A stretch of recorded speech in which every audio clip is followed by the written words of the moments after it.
Hasana may go into shock as a result of all of these things mentioned, and very, very often Hasana dies.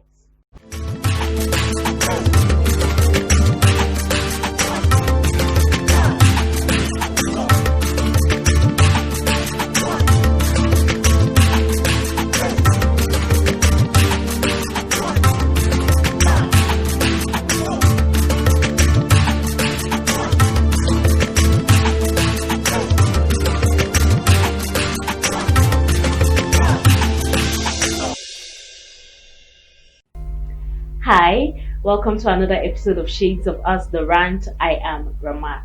I'm excited for this episode because I have been doing a 4-part series on female genital mutilation, and this is the end, this is the final episode of it.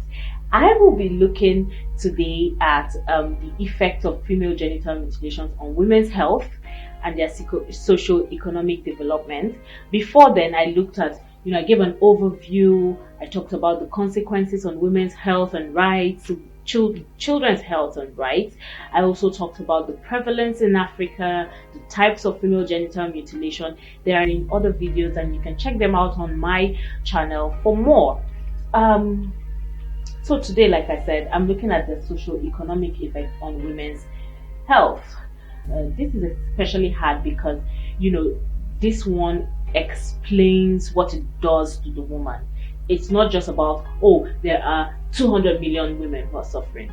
Now I'm talking about the individual woman, right? We're not just talking about, these are the types, this is what is done, right? But these are people.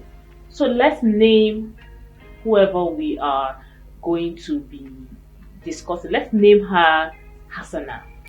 Hasana is a lady who has been abused, who has had her female genitalia cut, mutilated, and she has to deal with a couple of consequences. The first thing, the immediate complication, is that she's faced with severe pain. Now, when you talk about traditional cutters, traditional keepers of female genital mutilation, these are people who are most likely not very educated.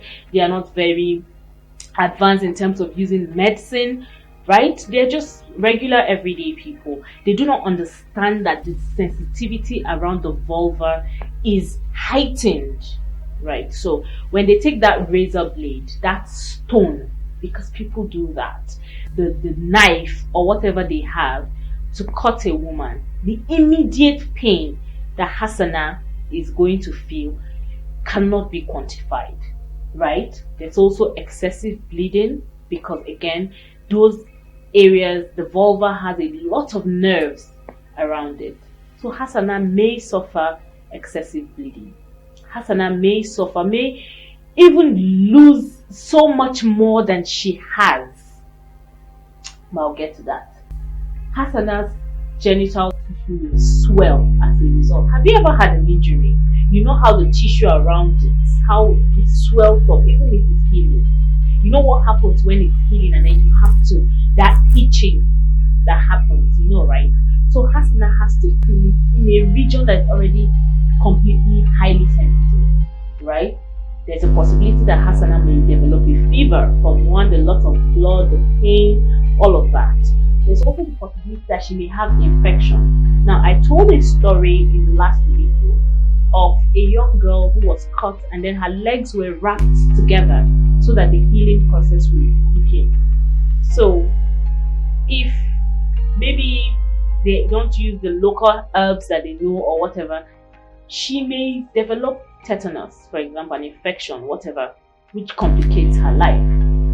Hasana may then have urinary problems because, of course, that is a possibility. Women who have given birth will tell you that if they have a tear in the perineum, it hurts to pee slightly. Even if you have an injury down there, it hurts to pee. So imagine what happens when this injury is deliberate, right? Hasana may also have wound healing problems, and again, because Africa has one of the highest prevalence of female genital mutilation, and Africans have a high tendency towards having scabs. What do you call it? Keloids. It is a problem because you may have keloids where the wound is, and it presents another bigger problem for Hasana. Hasana may have injury that is the result of her fighting maybe the cutters, that may not even be to that genital region but to the other region, to the anus, to her thighs, to her belly, which may complicate her life further. Hasana may go into shock as a result of all of these things mentioned, and very, very often Hasana dies. That is what happens with female genital mutilation. It may not happen immediately, but there are women who actually die when they are cut. If all of this presents itself in a female genital mutilation procedure, there's a high tendency that the woman will die. But even if she doesn't die, there are a couple of things that happen afterwards. So the longer term consequences can include urinary problems, which include painful urination, urinary tract infections. Women, you know what this is. You know how uncomfortable it is, right? So imagine it being made deliberately so. Also, there may be vaginal problems, discharge, itching, bacterial vaginosis, other forms of infections that make her stink, that would prevent that marriageability that they want. Who wants someone who stinks? That becomes a big problem. Then she may have scar tissue or keloids, like I mentioned. These are things that are longer term, and the bigger they are, the bigger the complications for this lady. She may also have sexual problems, which is the one thing I really want to talk about. So they've told us, oh, they want to protect this girl. They don't want her to explore her sexuality. They don't want her to be promiscuous. They want her to be a virgin. They want her to be faithful to her husband. Of course, she would stay with the one man who she has sex with because she's in so much pain. But then again, this should not be the way it should be. It should matter that women are able to enjoy sex as much as men are. That women enjoy sex doesn't mean that they would be promiscuous. There's no guarantees to these things. So it is unfair to say, oh, because of the possibility of this woman being promiscuous, we should deny her the pleasures that come from sex. That these nerves were created for a specific reason, that it's deliberately put in women, and the pleasure points were deliberately put in women too. It is unfair to deny women all of this, all pleasure. And again, how many women even get all of that pleasure? Let's be honest. But then to say, oh, okay, I want to deny women pleasure because of, it's just not fair.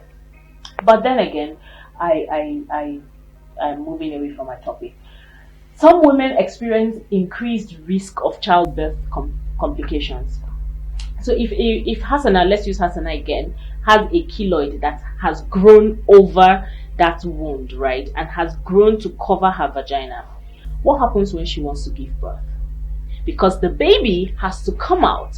Usually, once the baby is coming out, there is even a tear from the vaginal opening towards the perineum area. So there's usually that tear. So what happens when it is even more complicated with a keloid? So these are cases that, and again, sometimes this risk, apart from difficult delivery, we have excessive bleeding. Sometimes there has to be cesarean section because they can't give birth vaginally. Then there are times when that tightness of the opening chokes the child. So it's not just Hasana who suffers. Let's mention her child, Abdul, who gets to suffer as a result. This is why in many cases, women who have been vaginally or genitally mutilated have their babies struggle. They actually choke because the hole is too tight for them. And in many cases, these children die. So what benefit is there that the world is saying, or that people are saying, female genital mutilation should be continued? So for those who in later times are able to afford it, they need corrective surgeries over and over and over again. So because if it is the infibulation to open it up, if it's for others to remove keloids, and if you're removing keloids, if the keloids have presented itself, then there's a possibility that surgery will present it even further. So there's so many complications, and then there are psychological problems. There is no way you will tell me that a woman who has been cut, who doesn't have the chances of enjoying sex, who has painful sex, who has health problems as a result of the cutting, who maybe have lost a couple of children as a result of being cut, doesn't have psychological problems. This is why you get to see depression among these women, anxiety, post-traumatic stress disorder, low self-esteem, and so much more. And what is worse is, the moment they say, oh, marriageability, this is important for your husband, the moment you present with health problems, psychological problems, socio-economic problems, because there are socio-economic problems, this husband will leave you. So, how does this affect women generally? If a woman is caught and she's presented with some of these symptoms symptoms, the thing is, she may not be able to go to school. And if she doesn't go to school, what happens? She may not be able to get an education or formal education. And if she doesn't get formal education, what are the possibilities that she would have an entry into formal sectors, for example, and to improve or to cause development of her community, of her family first, of her community next, of her state or region next, of her nation as a whole, of humanity in totality? What's the possibility that she'll do that? Really low. So this is the end of my series on female genital mutilation. I've shown that it is a problem. It is not just a woman's problem, it is a global problem. I have shown that female genital mutilation is not beneficial to women or girls. I have shown that it is also not beneficial to men, because no man wants to be with a woman who has, for example, infections in her vaginal region. No man wants that. It is not beneficial to the community, because women who are sick, who have been caught, who have low self-esteem, who have health complications, are not able to contribute to the development of the community.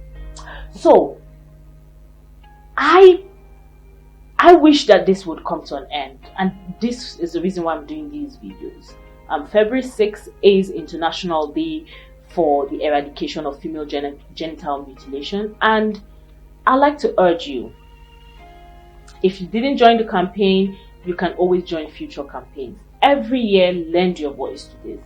Every day, if you can, join the conversations on social media, Twitter, Facebook, LinkedIn, Instagram, whatever it is that is your forte. Join the conversation. Share what you have learned. Support victims, or the better way is to say support survivors, right? What have you learned, right? And when we talk about what you've learned, what can you do to ensure that no woman continues to suffer like this? It's important that you really make that consideration. It's important that you talk to the people around you. And I say we need allies. We need allies to continue to speak up, to demand an end to female genital mutilation. We can envision a world where no woman is caught. It is great to envision that, but it's also important to back it up. Like I said, with your activism, your advocacy, your intellect, your funding, your investment, whatever it is, because women's health, women's rights are human rights. I'd like you to share your comments in the comment section below.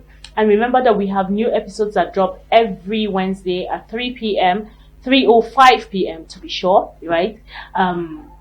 West African time on the vlog, on the channel.